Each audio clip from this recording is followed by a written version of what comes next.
My name is Isabelle Grant, and at 33, I own a thriving digital branding agency based in San Francisco.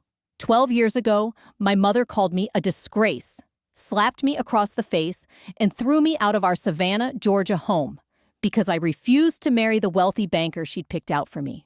Today, I return to that same town, on my private jet, with my 5-year-old daughter, Emma. The look on my parents' faces as I stepped out of the black car was worth every sleepless night and every ounce of pain I carried for years. But before I tell you what happened next, leave a comment with where you're watching from. And don't forget to hit subscribe if you believe in second chances and full circle moments. Growing up in the Grant household meant perfection or punishment. My parents, Eleanor and Charles Grant, weren't just traditional. They were tyrants wrapped in Southern charm and country club etiquette. From the outside, our 2-story colonial on Magnolia Lane looked like something out of a lifestyle magazine. White shutters, roses by the walkway, a brass knocker on the front door shaped like a fleur-de-lis. But inside, it was suffocating. My mother, Eleanor, ruled the house with an iron will hidden behind her pearl necklaces and salon curls. She lived for image and influence. Every action, every word measured for how it would reflect on her carefully constructed social standing. My father, Charles, was a respected CPA and a ghost of a man in our home. He never argued. He never protected. Be obedient. Be graceful. Be quiet. That was her gospel. I started pushing back at 14. Nothing major, just asking to join the school's coding club instead of etiquette classes. That alone was enough to spark weeks of cold shoulders and passive-aggressive insults. I got my first part-time job shelving books at the public library. I still remember the way her voice tightened. "You're acting like the help, Isabelle. People will talk." She made it sound like a crime. I preferred jeans and hoodies to the pastel skirts she left on my bed. I wanted to learn Photoshop, not plan debutante balls, but the final straw came at 21, when she demanded I marry Colton Chambers, the son of the Chambers family. I told her no. She slapped me, told me I was dead to her, and tossed my suitcase onto the lawn. That night, I boarded a Greyhound with $240 and a dream. And 12 years later, I stepped off a jet with my daughter in my arms, and a legacy no one could erase. By the time I entered my senior year at Savannah Heights High, my mother had fully ingratiated herself with the Chambers family, newcomers to our social circle who had recently purchased a grand estate on Riverbend Drive.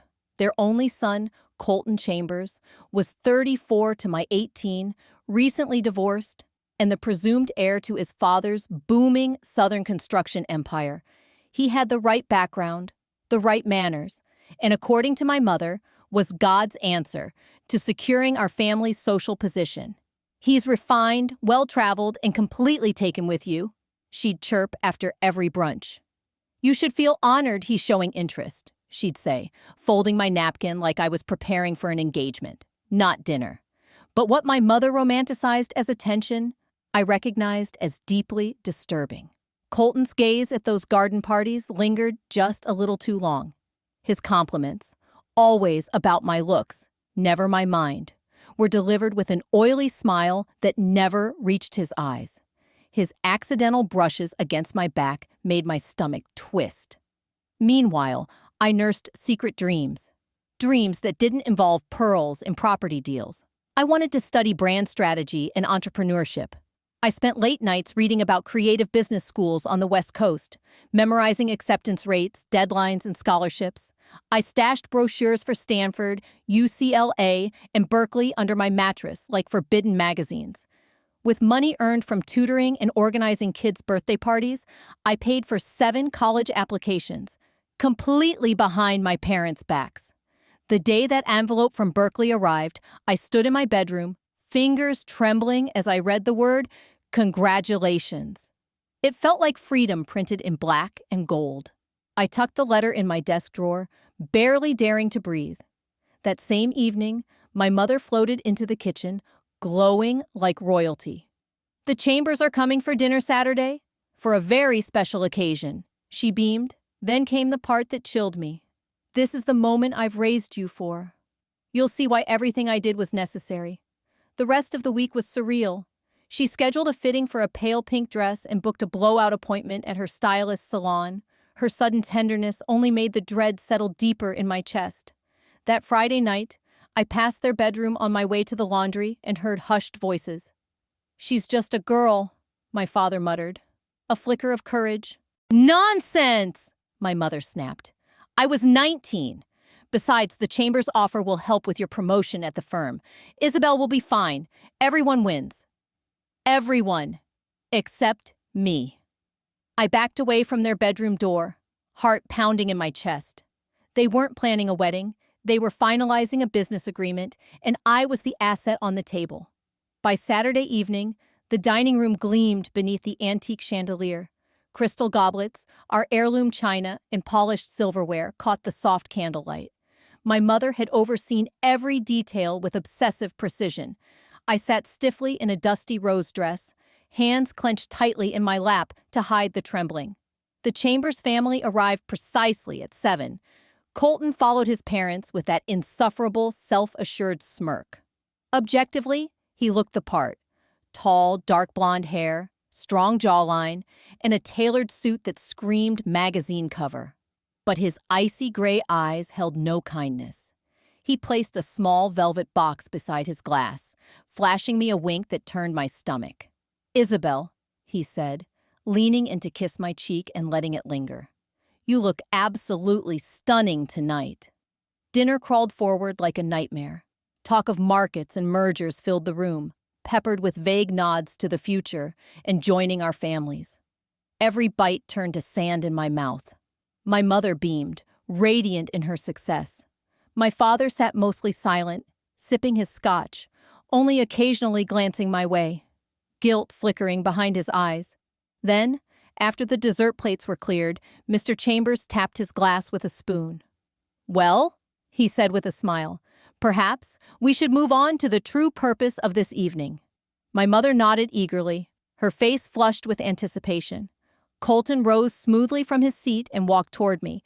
The room tilted slightly as he dropped to one knee beside my chair, opening the velvet box to reveal an enormous diamond ring that sparkled like a trap. "Isabelle Grant," he said, voice smooth and rehearsed, "would you do me the honor of becoming my wife?" Silence gripped the room.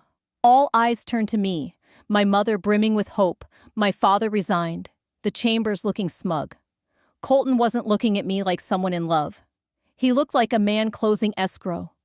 I need some air," I said, pushing my chair back and rising. "Excuse me." I slipped through the French doors to the back porch, gulping in the evening air. Seconds later, footsteps followed. I turned. Colton stood there, his expression hardened. "That wasn't the reaction I expected," he said, folding his arms. "I'm sorry," I replied, "but this is sudden. We barely know each other." He chuckled coldly. "Don't be naive, Isabelle. This deal's been in the works for months. Your mother said you'd cooperate." "Deal?" The word echoed like a slap in the night air. "Yes, arrangement," Colton repeated, like it was the most obvious thing in the world. "Your father gets backing on his promotion. Your mother gains the social elevation she's craved since high school. And He paused to reach for my face. "I get a beautiful young wife to raise children and host events for my firm." I jerked away from his touch. "You'll live comfortably, Isabelle. Many women would give anything for this." "And what if I want a career?" I asked, my voice steady now. "An education? A choice in my own life?" His jaw tightened.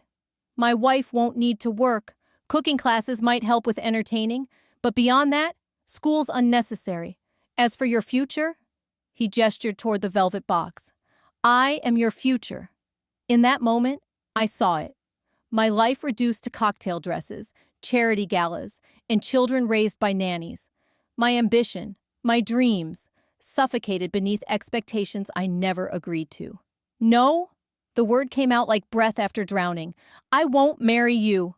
Colton's face flushed deep red. "You'll regret this," he hissed, turning on his heel and storming back inside. I stood alone for a moment beneath the stars, grounding myself.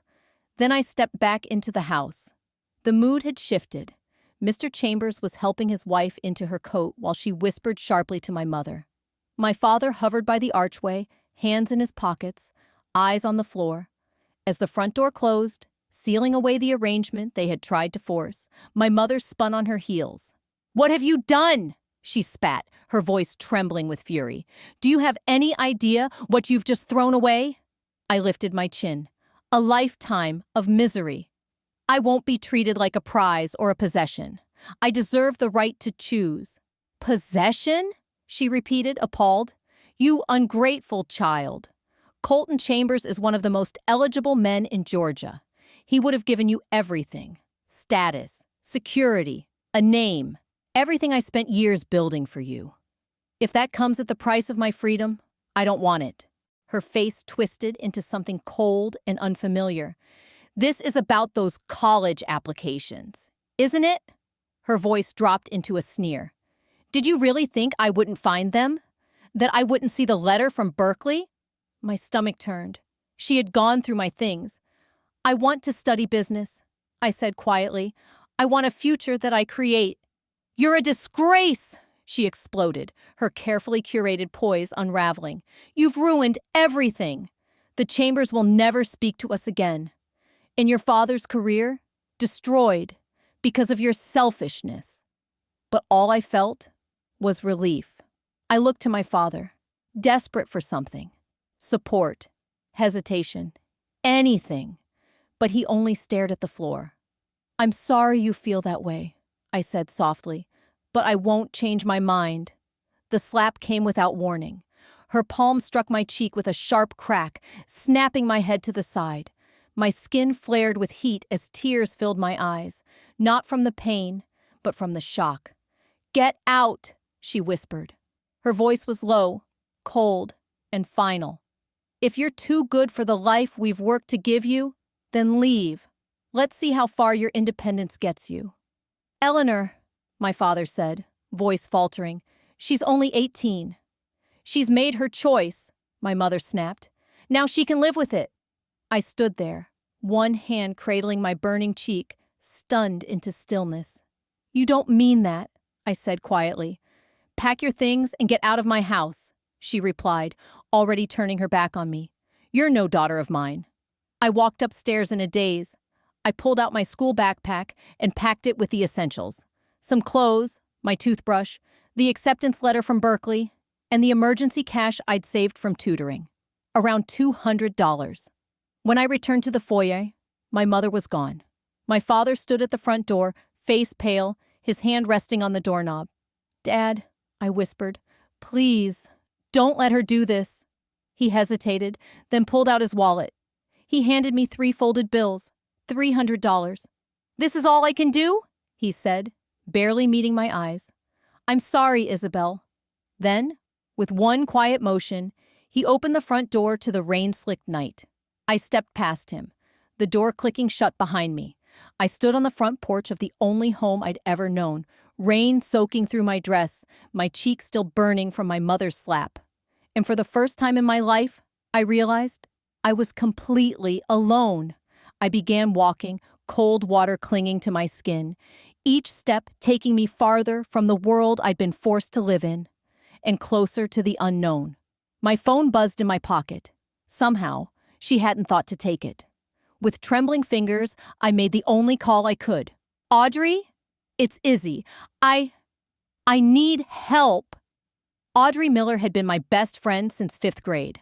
Unlike my parents' country club friends, her family ran a local hardware store. My mother called her that charity case. It always made my blood boil. Within 30 minutes, Audrey's old Civic pulled up to the bus stop where I sat shivering. "What happened?" she asked, voice warm. I climbed in, tears falling, and I told her everything. The arranged marriage, my refusal, my mother's wrath. Audrey's parents took me in without hesitation, making up a small bed for me on their living room couch with a softness that made me cry the first night. "Stay as long as you need," Mrs. Miller told me gently, her warm eyes so different from my mother's cold glare. 2 weeks turned into a month. With my Berkeley acceptance letter in hand as proof of high school completion, I enrolled at the local Savannah Community College. Berkeley itself felt worlds away. Tuition was out of reach without family support. I got a job working mornings at Bean and Bloom, a small coffee shop on River Street. On weekends, I bagged groceries at Lowell's Market, and a few nights a week, I babysat for a family down the block. My life became a blur of steaming lattes, textbook chapters, and trying to stretch $40 across 5 days. My first apartment was barely habitable. A cramped studio with water-stained ceilings, linoleum that peeled at the corners, and a bathroom sink that groaned every time I turned the handle. The mattress sat directly on the floor. One plate, one fork, a shower that rarely ran warm. Each night I collapsed in exhaustion, body sore from 12-hour shifts, mind racing over assignments and rent deadlines. The rejection letter came 3 months in. A thin envelope I already knew how to read. A scholarship I had pinned all my hope on, one that could have helped me transfer to a 4-year university. I opened it anyway. "We regret to inform you." That night was the closest I ever came to giving up. Sitting cross-legged on my mattress, my phone resting beside me, I stared at my mother's number. I still knew it by heart. Maybe, if I called, if I apologized, agreed to their plan. But I didn't. Instead, I called Audrey.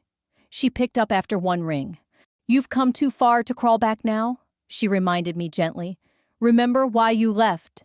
The next morning, hands trembling with fatigue, I spilled a cappuccino on a woman's cashmere scarf. I apologized, flustered, and remade the drink with shaking fingers.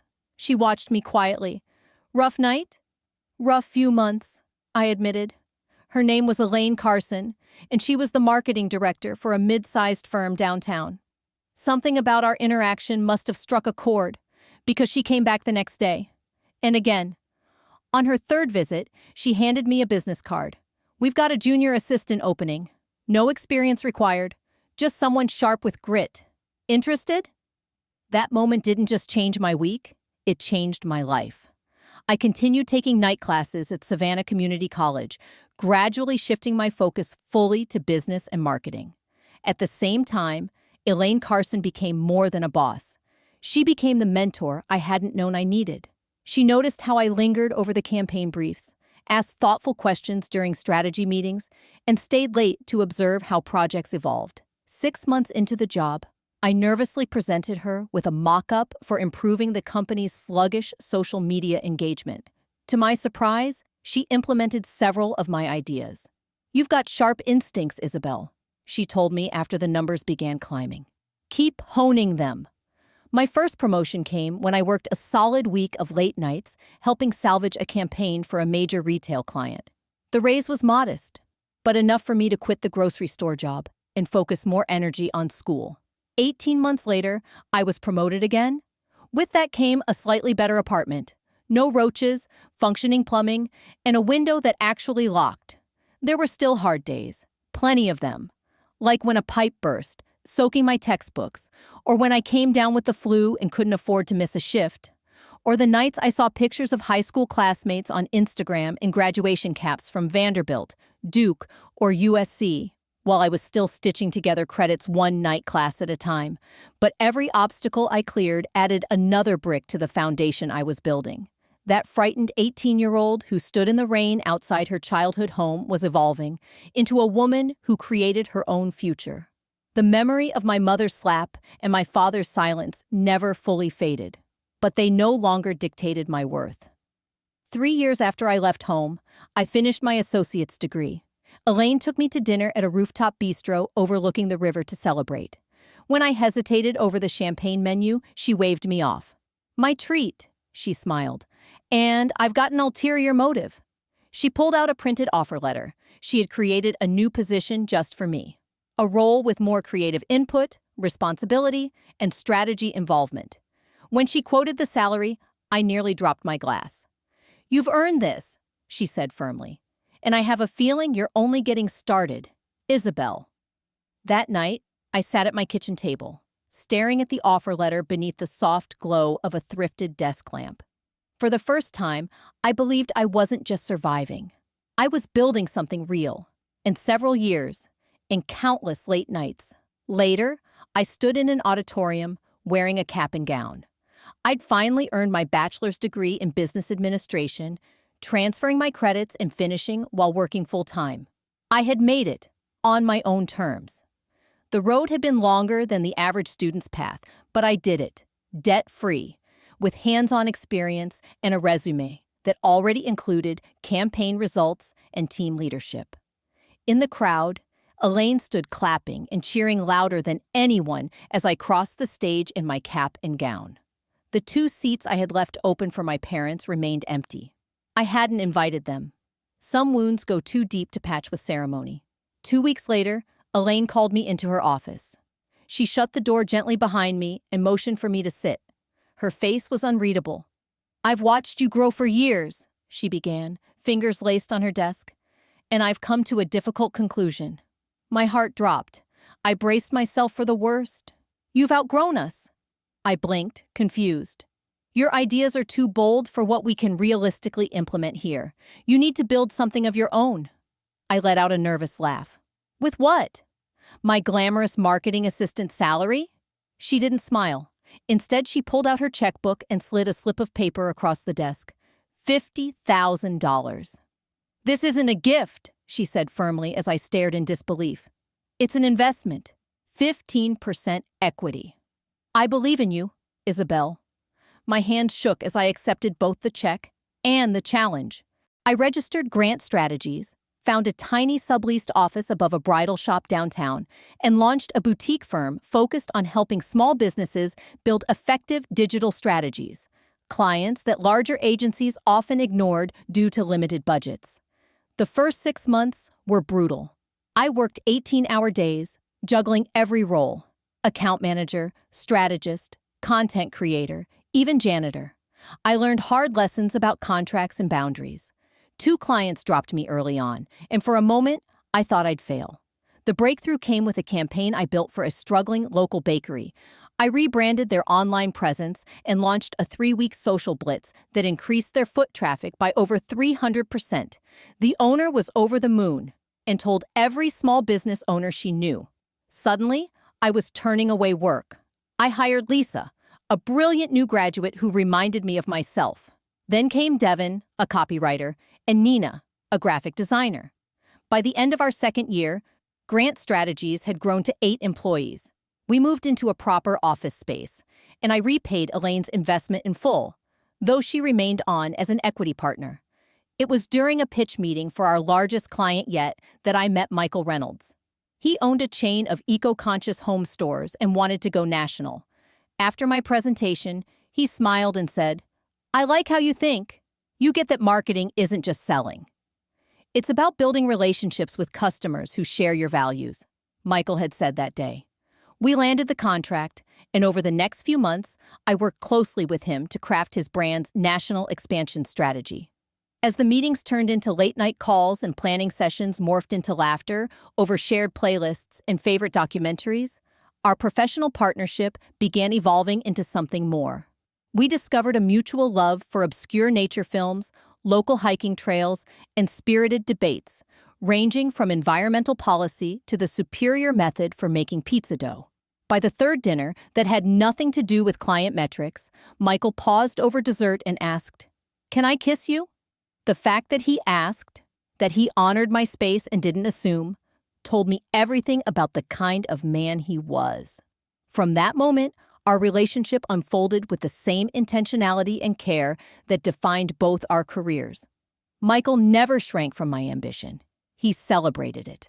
When Grant Strategies landed its first $1 million client, he brought champagne to the office and whisked me away for a surprise weekend skydiving trip, something I'd once mentioned offhand. "Life's too short to keep postponing the things that scare and thrill us," he grinned as we free fell through the air, hand in hand. 2 years in, I found myself staring at a pregnancy test in my bathroom, the 2 pink lines unmistakable. It wasn't part of the plan. My 2nd office in Charlotte had just opened, and Michael was deep in negotiations to take his sustainable goods company nationwide. "What are you thinking?" he asked gently when I showed him the test. "I'm thinking about my mother," I confessed. "How she tried to mold me into someone I wasn't. I don't ever want to do that to a child." He held me tightly. Whatever you decide, we'll face it together. His unconditional support made my decision clear. 9 months later, Emma arrived. 5 pounds, 6 ounces. With Michael's green eyes and what the nurses jokingly called a CEO-level cry. Holding her in my arms, I made a quiet vow. She would always know her voice mattered. Her choices would be hers. Motherhood brought new chaos.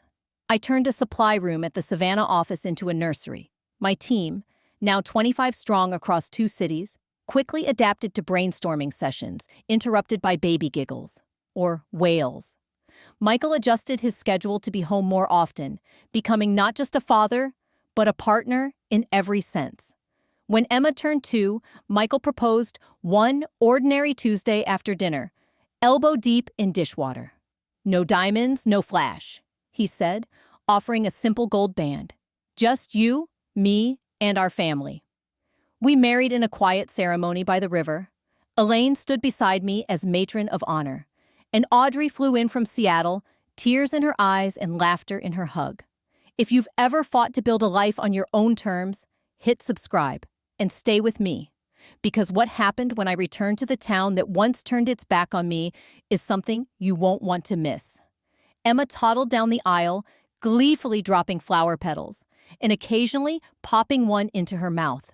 Standing beside Michael, hand in hand as we exchanged vows beneath a canopy of magnolia branches, I couldn't help but reflect on the journey. This marriage, this life, was nothing like the future my mother once tried to script for me. Ours was rooted in mutual respect, shared dreams, and a quiet, constant kind of love. Everything that arrangement with Colton Chambers had lacked. By Emma's 5th birthday, Grant Strategies had grown into a powerhouse with 3 offices nationwide and over 70 employees. We'd been featured in Business Insider as one of the fastest-growing women-led agencies in the U.S. The company's newest asset, a gently used Cessna Citation, was a practical investment. It allowed me to travel between Savannah, Charlotte, and Chicago offices with efficiency. But stepping onto that jet for the first time carried weight beyond logistics. I thought of the rain-soaked night I left home with nothing but a backpack and a burning need to prove I could make it on my own. Through all my success, I'd upheld one promise to myself: no contact with my parents. Occasionally, I heard tidbits through distant relatives. My father, Charles, had made partner. My mother, Eleanor, was still hosting charity brunches and managing image like it was her profession. I wondered sometimes if they regretted it, if they thought of me when passing by my old room, if they even knew Emma existed.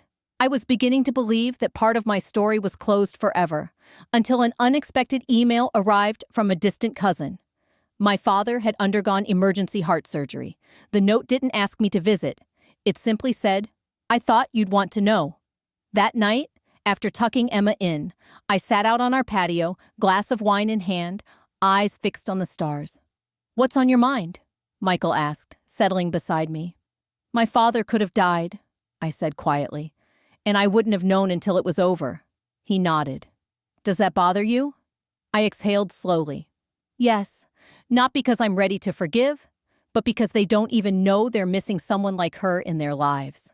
The next morning, I made 2 decisions. First, Grant Strategies would open its next office in my hometown. Not out of spite, but as a quiet reclamation. Second, I would finally face my parents. Not for them, but for Emma, and for me. That evening, as I tucked her in, Emma asked, "Mommy, why don't I have grandparents like Zoe?" I brushed a curl from her forehead. "You have Grandma Elaine." She scrunched her nose. "But Zoe has 4. Where are your mommy and daddy?" The question came from Emma's classmate's grandmother, spoken with innocent warmth. But it landed in my chest like a punch. For years, I'd buried the pain of my estrangement from Eleanor and Charles Grant, choosing instead to pour everything into Grant Strategies and my growing family. But through Emma's eyes, that absence was no longer just a private wound. It had become a visible gap. "They live far away," I answered finally. A half-truth. Easier than trying to explain the cruel complexity of family fractures to a 5-year-old. Can we visit them someday? She asked, blinking up at me with wide green eyes. Michael's eyes. Maybe someday, sweetheart. Time for sleep now. As I closed her bedroom door, I found Michael waiting in the hallway, his expression soft with understanding. He'd heard everything. You knew this day would come, he said quietly as we walked to the living room. I thought I'd have better answers ready, I admitted, sinking into the couch. How do I explain to her that my parents disowned me because I wouldn't marry the man they chose? That they never even tried to find me afterward? Michael sat beside me, lacing his fingers through mine. Maybe you don't have to explain it yet, but maybe. It's time to ask if keeping them cut off still brings you peace. I had always believed it did, but Emma's innocent question had nudged a door I thought I'd sealed shut. The next morning, my inbox held an unexpected email from a cousin I hadn't spoken to since high school. I'm not sure if you keep up with family news, but I thought you should know. Your dad had emergency bypass surgery last week. He's recovering, but it was serious. Just thought you'd want to know. I stared at the message, stunned. The man who'd stood frozen while my mother pushed me out into the rain could have died. And I'd have learned about it days later from a stranger. Later that week, during a strategy session at our Savannah office, our head of operations presented proposed sites for our next expansion. Our top options are Denver, or a return to your roots, Harrisburg, Pennsylvania. Surprisingly, Harrisburg offers lower overhead and has a growing small business sector we could really support. I nodded slowly, the word Pennsylvania echoing in my mind. The signs were too aligned to ignore. Emma's questions, my father's health scare, a potential business move. Back to the town I once fled, suitcase in hand. That night, I finally typed their names into a search engine. My father's firm still had him listed. Gray-haired, with deep creases along his face I barely recognized. My mother appeared in charity event photos, smiling, styled, unchanged in all the ways that mattered. Their house, my childhood home, looked exactly the same from the Google Street View image I found. The white shutters, the hedges trimmed too precisely, the brass mailbox gleaming like always. What surprised me more was what I found when I searched Colton Chambers, the man I had once been forced to consider marrying. A local news article from 5 years ago detailed his arrest for domestic violence against his wife. The charges had been reduced through a plea deal, but the incident had cost him his executive role at his father's real estate company. A chill spread through me as I read. That could have been me. That night, I closed my laptop and turned to Michael. I've made a decision, I said. We're going to open the Harrisburg office, and I'm going to oversee the launch personally. I think it's time Emma met her grandparents. Michael studied my face carefully. Are you sure you're ready for that? No, I admitted. But I'm not doing it for me. I'm doing it for Emma. And maybe for the 18-year-old girl who deserved better. Over the next month, we made preparations. Meetings were scheduled with small business leaders in the area. I secured office space. Emma picked out stuffed animals for the plane ride. I never told my parents we were coming. I needed to see their reaction. Genuine, unfiltered. Maybe it was a little petty, but part of me needed them to see just how much I'd built without them. I fussed over every detail. The travel plans, Emma's outfits, the presentation materials. By the time I was trying on my 5th business suit for the arrival, Michael raised an eyebrow from the doorway. You know you don't have to impress them, right? He said gently. You've built an amazing life. If they can't see that, it's their loss. That night, as I tucked Emma into bed, I sat beside her and smoothed her curls. Remember those grandparents you asked about? We're going to visit them tomorrow. Her eyes lit up. Really? Do you think they'll have cookies like Grandma Elaine? I smiled. I don't know, sweetheart. I haven't seen them in a long time. Why not? Her question pierced me. I took a breath. Sometimes, grown-ups disagree on important things, and they need space to figure things out. She thought about that seriously. Are you scared to see them? Her insight always amazed me. A little bit, I said honestly. She took my hand. That's okay, Mommy. I hold your hand when I'm scared. The next morning, we boarded our Cessna Citation. Part business asset, part symbol of how far I'd come. Emma beamed. I tried to calm the nervous flutter rising in my chest. I was going home. As we approached the small regional airport near Harrisburg, I gazed out the window of the Cessna Citation, watching the familiar landscape unfold below. Rolling hills, tidy farmlands, and winding rivers that cut through sleepy neighborhoods. It all looked unchanged. But I was nothing like the girl who had once boarded a bus and vanished from this place. "We're beginning our descent," the pilot said over the intercom. "Welcome to Pennsylvania, Ms. Grant." I took a slow, grounding breath and squeezed Emma's hand. "Here we go," I whispered, more to myself than to her. The rental company had a sleek black Audi waiting for us, a stark contrast to the public bus I'd taken out of this town over a decade ago. Emma kicked her feet excitedly in the back seat, marveling at the fall-colored leaves and deer crossing signs as we drove familiar streets that seemed smaller than I remembered. Michael rode beside me, squeezing my hand now and then when he sensed tension creeping in. "You sure you don't want me to come with you for the first visit?" he asked, once we were checked into our hotel. I shook my head. This is something I need to do alone." "Well, not alone." I smiled at Emma. "She'll be more than enough backup." After settling in, I dressed Emma in a soft blue dress that matched her eyes. I stood in front of the hotel mirror and studied the woman looking back at me, shoulders squared, makeup precise, hair in a smooth bob. The fitted blazer and structured dress I wore were far cries from the oversized sweatshirt and tear-streaked face I'd left with at 18. "Ready, sweetheart?" I asked. Emma was already by the door. The drive to my childhood home took 12 minutes. My mind traveled years. The white Colonial still stood proudly, but there were signs of wear that hadn't shown up in the online photos. The lawn was patchy, the trim needed paint, and my mother's once flawless flower beds were faded and sparse. "Is this where you grew up, Mommy?" Emma asked, pressing her nose to the window. "Yes, from the day I was born until the day I left." "It's pretty," she declared with childlike conviction. We sat in the car a moment longer. Then I opened the door, helped Emma out, and walked the worn path to the front steps. The doorbell still played its ornate Westminster chime, so like my mother.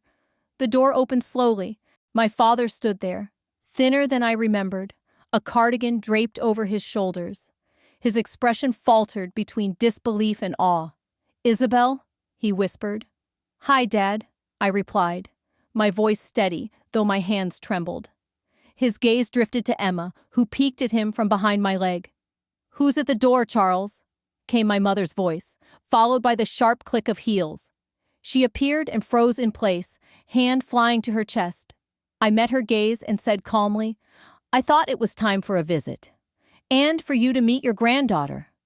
At the word granddaughter, Eleanor's knees seemed to falter slightly. Charles instinctively reached out to steady her, an automatic reflex formed by decades of habit. "This is Emma," I said softly, gently nudging my daughter forward. "Emma, these are your grandparents, Mr. and Mrs. Grant." Emma, suddenly shy, pressed herself against my leg but gave a small, polite wave.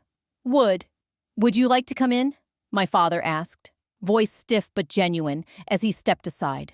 Stepping into the house felt like walking into a carefully preserved memory. The same floral wallpaper, the same glass-top coffee table and antique armchairs.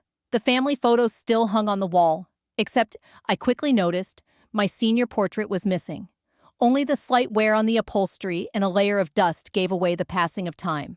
"Can I get you something to drink?" my mother asked, her tone robotic, her hands trembling. The social reflex took over despite her emotional shock.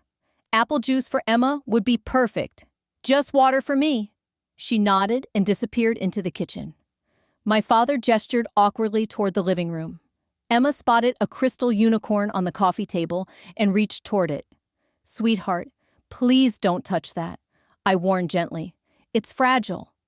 "It's okay," my father said unexpectedly. He picked up the figurine and handed it to her with care. "That was your mom's favorite when she was your age." Emma beamed, clutching it with reverence. My mother returned with drinks, setting them on coasters with visibly trembling hands. Silence settled between us, heavy and uncertain. "Your hair is different," she said at last. The comment was so absurdly trivial, I almost laughed. A lot of things are different, Mom. We saw you in Business Insider, my father blurted. The article on top women-led startups. We? We have a subscription, he added. That stunned me. You saw that? We've seen all of them, my mother said, her voice low. Marketing Monthly, the Channel 9 interview when you opened the Chicago office. The award gala in Atlanta. Confusion flickered across my face, and my father stood abruptly. Wait here. He disappeared up the stairs. As we waited, Emma fidgeted, then turned to my mother. Do you have any toys? A flash of pain passed over Eleanor's face. No, darling. We weren't expecting. We didn't know, she finished, her voice barely a whisper. My father returned, carrying a large, worn scrapbook. He set it carefully on the coffee table between us. I've been saving everything, he said. Every article, every interview, every award. I stared at the book in silence, emotions welling in my throat. I opened the scrapbook. Inside were newspaper clippings, printed web articles, and full-color photos, a carefully curated archive of every public mention of me or Grant strategies over the past decade. Your room's exactly as you left it, Charles said quietly as I turned a page. Eleanor wouldn't let anyone touch it. I looked up, surprised. My room? Would you like to see it? My mother asked. Her voice held none of its usual authority, only uncertainty. With Emma happily seated on the living room rug, still enchanted by the crystal figurines under my father's watchful eye, I followed my mother up the stairs. The hallway was just as I remembered. At the end, the door to my old bedroom still bore the faded, "Keep out" sign I'd taped there at 15. When she opened it, I stopped in my tracks. It really was exactly as I had left it. The blue comforter still half folded, books stacked unevenly on the desk, a nearly empty glass of water collecting dust on the nightstand. It was like stepping into a frozen moment. Why? I asked, turning to face her. She smoothed the front of her skirt, an anxious motion I didn't recognize. At first, I was so angry. I couldn't even come in here. Then, once the anger dulled, it became a kind of monument, a reminder of my biggest failure. The honesty in her voice was unfamiliar, heavy, raw. Back downstairs, I found Emma curled beside my father on the couch, flipping through an old photo album. She pointed at a muddy, 5-year-old version of me laughing in a rain-soaked backyard. You were little like me, she giggled. Your mom was always a force, my father said warmly. Knew exactly what she wanted, even when she was that small. As Emma giggled, I turned to the question I'd carried for over a decade. Why didn't you ever try to contact me? Not once? My parents exchanged a look. We thought you wouldn't want to hear from us, my father admitted. After what happened, Eleanor was not in a good place for a long time. My mother sat, shoulders no longer stiff with pride. I was wrong, she said softly. About Colton, about so much. You know he was arrested, I said, for assaulting his wife. My father nodded gravely. We saw it. It felt like being punched in the chest. It forced me to see what we'd done, my mother added, eyes glossy. How close we came to ruining your life. And by then, you were already becoming you. You were thriving. I swallowed hard. I had to be. And for the first time, I think they understood exactly what that meant. My father sighed and said quietly, You seem to be doing well without us. We feared reaching out might just reopen old wounds. Our fragile conversation was interrupted by a loud rumble from Emma's stomach. I'm hungry, Mommy, she announced with a grin. We could order something, my father offered eagerly. Or there's that Italian place downtown. You used to love it. I glanced at my watch. Actually, we should head back to the hotel. Michael will be wondering where we are. Michael? My mother asked, her eyes narrowing. Emma's father. My husband, I replied calmly. Their faces registered surprise. They hadn't known I was married. Well, perhaps you all could join us for dinner tomorrow, my mother suggested tentatively. We'd like to meet him, I said, studying their expressions. My mother looked visibly older than her years, the polished exterior cracking to reveal vulnerability beneath. My father seemed diminished too, his usual accountant's confidence replaced by a hesitant hopefulness. "We'll see," I said, not ready to commit. "There's something else I need to ask," I continued. "Are you having financial problems?" They stiffened. "Why would you ask that?" My mother responded defensively. "The house needs repairs, your father looks thinner, and I know healthcare can be expensive, especially after heart surgery." My father exhaled deeply. The firm downsized 3 years ago. I wasn't let go, but my path to partnership vanished. "And yes, the medical bills have been difficult," my mother added quickly, though pride lingered in her voice. As I gathered Emma's things to leave, I made a decision. "I'm opening a branch of Grant Strategies here," I told them firmly. "We'll be hiring locally. Dad, you're skilled with numbers and client relations. If you're interested, I could use someone with your experience." The offer hung in the air, not charity, but an opportunity, a step toward healing. That evening, back at the hotel, I recounted the visit to Michael over dinner while Emma colored nearby. "They kept a scrapbook of everything I've done," I said, still absorbing the revelation. "All these years, I thought they'd wash their hands of me." Michael nodded thoughtfully. "People are complicated. They can be wrong, sometimes terribly wrong, and still love their child. I don't know if I can forgive them yet," I admitted, "especially my mother." "Forgiveness doesn't have to be all at once," he said wisely. "It can come in pieces." "It can be a process," Michael said gently. "The question is whether you want to start that process." I glanced over at Emma, happily absorbed in her coloring book, blissfully unaware of the complicated emotions swirling around the adults in her world. "For her sake, I think I do," I whispered. The following evening, Michael, Emma, and I returned to my parents' house for dinner. My mother had clearly spent the entire day preparing. The dining room table was laden with every dish that had filled my childhood: baked macaroni and cheese, roasted chicken, mashed potatoes, and her famously tangy green bean casserole.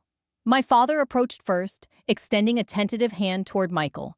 They shook firmly, and I caught the flicker of approval in my father's eyes at my husband's confident grip and steady gaze.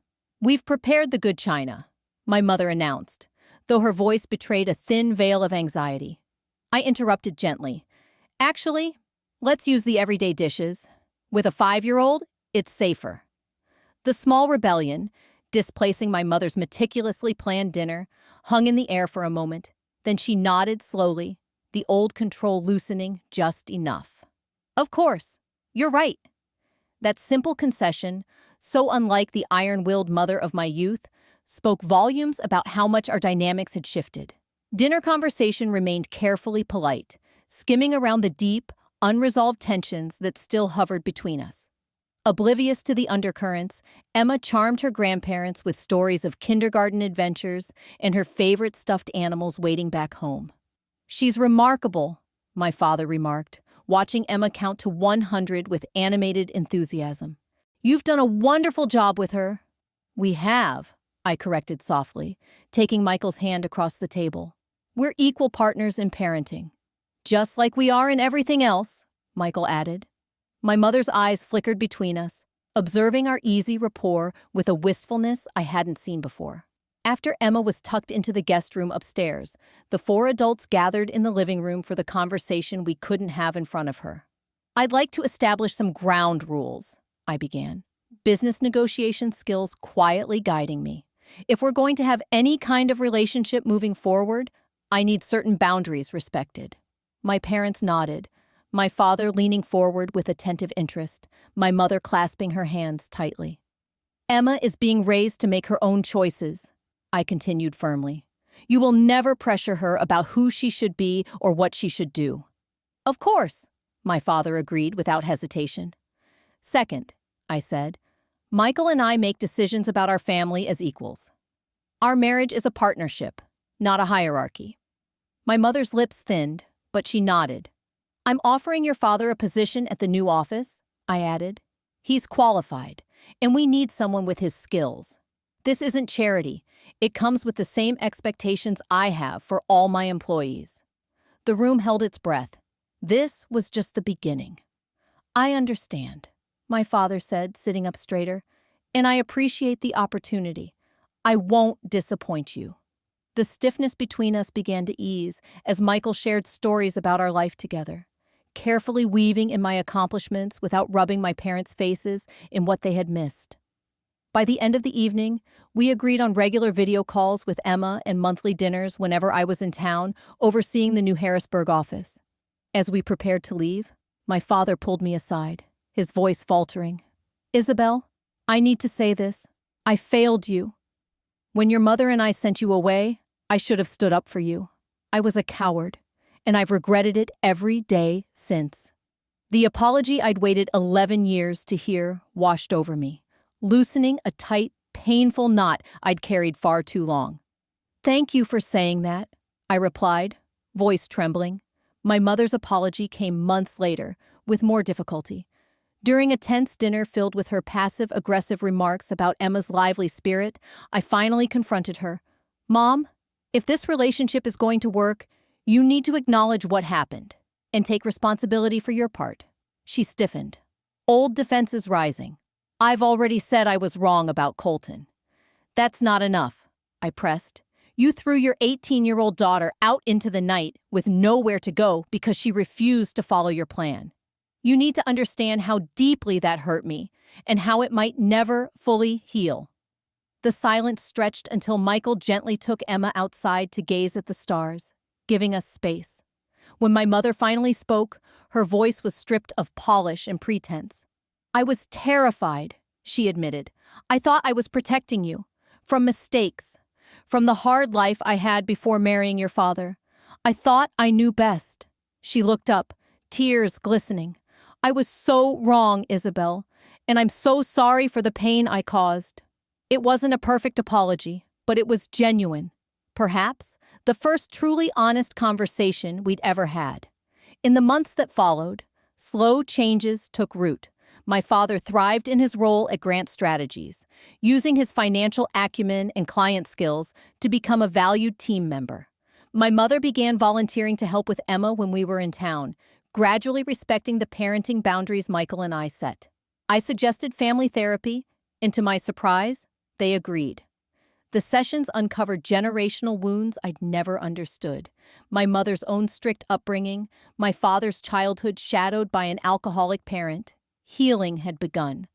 Understanding the roots of their behavior didn't excuse it, but it helped me see the damaged people behind the polished facade my parents had presented to the world. 1 year after our reunion, we gathered for Emma's 6th birthday. Not at my parents' house, but at a local park where Emma could run and play without fear of breaking anything precious. Watching my daughter teach my father how to swing across the monkey bars, his suit pants gathering dust as he clumsily tried to keep up, I felt a bittersweet contentment. "Penny for your thoughts," Michael said, joining me on the bench nearby. I smiled, just thinking about the difference between the family I grew up in and the one we're creating, how cycles can be broken. Later, as we cut the birthday cake, my mother lifted her phone to take a photo of the 5 of us: Michael, Emma, my father, and me. "Let me take another," she insisted. "Isabelle, you weren't smiling properly." I felt the old tension flare, but then she surprised me, adding, "Or don't smile if you don't want to. It's your choice. The photo will be beautiful either way." It was a small moment, but it marked a massive shift, a recognition of my autonomy, even in something as simple as how I posed for a photograph. That night, after Emma was asleep in our hotel room, I scrolled through the day's photos and paused on one that captured us all together. It wasn't a perfect family portrait. Emma was caught mid-laugh. My father's gaze was fixed on her, not the camera. My mother's smile seemed hesitant. Michael and I shared a quiet glance. Yet, in its imperfection, it felt honest, something the carefully posed pictures of my childhood never were.